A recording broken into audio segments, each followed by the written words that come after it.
आजकल ऑनलाइन खाने वगैरह मिलते हैं, जैसे ज़ोमैटो या वो जैसी दूसरी कंपनियां तवज्जो दें मेरी तरफ, और मालूम नहीं कि खाना बनाने वाले मुस्लिम हैं या नहीं, तो क्या वो ख़रीदना और खाना जायज़ है? देखिए, तहारत और नजासत का मसला ये है कि जिस चीज़ की नजासत का इल्म ना हो वो पाक है, चाहे वो ट्रेन की सीट हो, चाहे वो समोसा हो, खाने की चीज़ हो। लेकिन खाने की चीज़ में एक शर्त है, जब तक गोश्त और उससे बनी हुई, गोश्त से निकली हुई चीज़ें जिसमें चर्बी भी शामिल है, वो अगर शामिल नहीं है वे, तो हमें इल्म नहीं है कि खाना किसने पकाया है, आज के ज़माने में खाना किसने बनाया है। हम जब बच्चे थे तो हमारे यहाँ खाना पकता था, अब खाना बनने लगा है। और लखनऊ की उर्दू अभी तक महफूज है कि नहीं मैं नहीं कह सकता। तो जो वेज है, अगर हमें इल्म नहीं है कि नजीस होने का इल्म नहीं है, इत्मीनान नहीं है, इल्म 100% और इत्मीनान 90% को कहते हैं, शक है या गुमान गालिब है, तो तहकीर भी वाजिब नहीं है, शरीयत सहला है। ये छींट पड़ गई इसलिए नमाज नहीं पढ़ेंगे, ये वाली शरीयत नहीं है, ये शरीयत सहला है। तो अल्लाह ने भी इसी रोज़े के बाद कहा, युरीदु बिकुमुल्लाहुल युस्र वला युरीदु बिकुमुल उसर।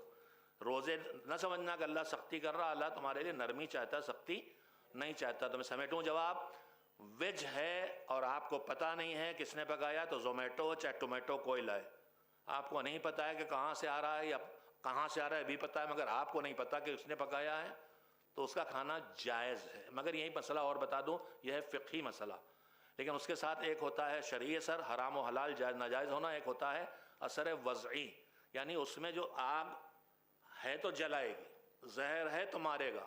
जानबूझ के जहर खाना हराम, खुदकुशी, लेकिन हम जानबूझ के ना खाएं, गलती से खा जाएं तो हराम काम नहीं किया, खुदकुशी नहीं की, लेकिन जहर पेट में गया तो अपना असर करेगा। लिहाजा नजिस अगर पेट में गया तो बिगाड़ेगा ज़रूर। लिहाजा फ़िक़ही मसला अलग है, और उसी का हकीकी मसला जो अल्लाह की मसलहतें और हिकमतें हैं, मसलहत भी नहीं हिकमत है हर हुक्म में, वो तो और है। तो ज़ोमैटो से मंगाना भी जायज़ है और खाना भी जायज़ है, बशर्ते कि वो वेज हो, नॉन वेज ना हो। इसी बुनियाद पर हवाई जहाज़ में खाना सब लोग खाते हैं। एक चीज़ आ गई, पैक खाना जायज़ है, नहीं पैक वैक कोई कानून नहीं शरीयत का। ला इल्मी वेज के लिए है तो जायज़ है, चाहे वो पैक हो चाहे पैक्ड ना हो। हवाई जहाज़ में जो पैक आ रहा है वो पका के पैक किया गया, डालडा, और उसके बाद आया था दूसरा, डालडे के फ़ौरन बाद नीले डिब्बे वाला। अरे आजकल जो बेहतरीन दालमोट बिक रही है किसकी है? हल्दीराम की दालमोट जायज़ है, हमें नहीं पता उसमें एक तो वेज नॉन वेज कुछ नहीं। अगर उस पर लिखा है और उसमें लाड पड़ी है, यानी सुअर की चर्बी, उसके कुछ कोड होते हैं उसके, लेकिन उन कोड्स का पढ़ के और उसको नष्ट करके जो लोगों का जीना दोबर करना भी हमारी जिम्मेदारी नहीं। आजकल व्हाट्सएप पे आफत आई हुई है, कालगेट में ये मिला है और उसमें ये मिला है और ये हराम वो हराम।